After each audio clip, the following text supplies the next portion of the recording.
అందరికీ నమస్కారం. నేను మీ గంటి ఉష. నా మిత్రులకి, శ్రేయోభిలాషులకి, సబ్స్క్రైబర్స్కి మంచి మంచి కామెంట్స్ తోటి నా వీడియోస్ని లైక్ చేస్తూ నన్ను అభిమానిస్తున్నటువంటి మీ అందరికీ కూడా కృతజ్ఞతలు, శుభాభినందనలు.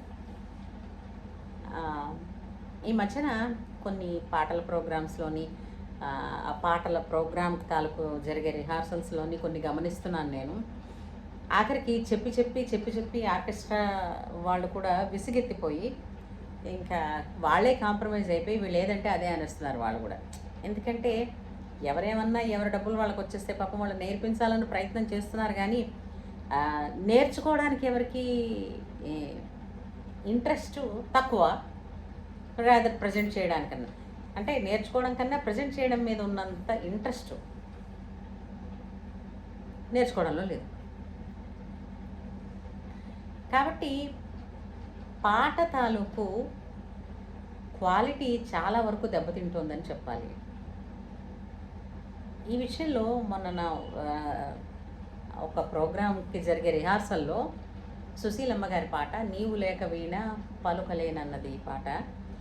ఆమె ప్రాక్టీస్ చేస్తూ ఉంటే, రిహార్సల్ విత్ ఆర్కెస్ట్రా తోటి చేస్తూ ఉంటే నేను అనుకున్నాను అనమాట, మనం తెలుగు వాళ్ళమే కదా, తెలుగు వాళ్ళమై ఉండి నిత్యం తెలుగు ఇంట్లో మాట్లాడుకునే వాళ్ళమై ఉండి ఈ భాష ఈ పాట నేర్చుకోవడంలో అంత కష్టం ఏంటుంది, ఇందులో ఉన్న పదాలు అంత కఠినంగా నోరు తిరగకుండా ఏమన్నా ఉన్నాయా, ఎందుకు అనలేకపోతున్నారు? ఆ తర్వాత నాకు ఒక ఐడియా వచ్చింది. ఆ పాట తాలూకు లిరిక్స్ని నేను ఇక్కడ ఒక వచనంలాగా చదివి చెప్తాను. ఇంతవరకు ఎవరైనా తప్పుగా రాసుకున్నా లేదా అంటే మరొక విధంగా ఉచ్చరిస్తున్నా దాన్ని సరి చేసుకునే ప్రయత్నం చేస్తారన్నది నా ఆశతో నేను చేసే ఒక చిన్న ప్రయత్నం. ఇది అక్షరాలు సరిగ్గా చెప్పడానికి తప్ప గాత్రధర్మం ఎవరిది వాళ్ళకే ఉంటుందండి. అందుకే నేను ఇక్కడ పాడి చెప్పటం లేదు, మాట్లాడి చెప్తున్నాను. అదేంటంటే, నీవు లేక వీణ పలుకలేనన్నది, నీవు రాక రాధ నిలువలేనన్నది.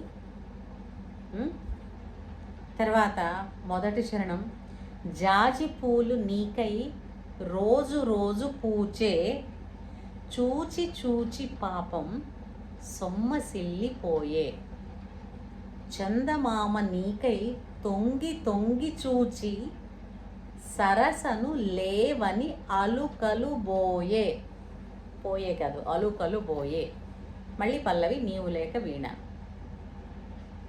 రెండో చరణం, కలలనైన నిన్ను కనుల చూతమన్న నిదుర రాని నాకు కలలు కూడా రావే, కలలు కూడా కాదు, కలలు కూడా రావే, కదలలేని కాలం విరహ గీతి రీతి, పరువము వృధగా బరువుగా సాగే, నీవు లేక వీణ. మళ్ళీ పల్ల వస్తుంది. మూడో చరణంలో ఇంకా గమ్మత్తు, తలుపులన్నీ నీకై తెరచి ఉంచినాను, తలపులెన్నో మదిలో దాచి వేచినాను. దాచివేసినాను అని అనడానికి దాచివేశాను అన్నట్టుగా ఆ అర్థం కాదు ఇక్కడ. దాచి వేచాను అంటే వెయిట్ చేస్తున్నాను అని.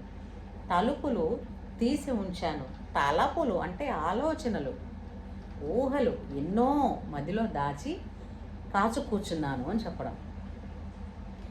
తలుపులన్నీ నీకై తెరచి ఉంచినాను, తలపులెన్నో మదిలో దాచి వేచినాను, తాపమింక నేను ఓపలేను స్వామి, తరుణిని కరుణను ఏలగరావా, నీవు లేక వీణ.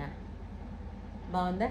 ఇలాగా నాకు సాధ్యమైనంత కొన్ని పాత పాటలు కావచ్చు, ఈ మధ్యకాలంలో పాటలు కావచ్చు, అంటే కొత్త పాటలు నాకు తెలియదు అనుకోండి, కానీ పాత పాటలు సంగీత నిధులు, సంగీత కళాశాలలు లాంటివి.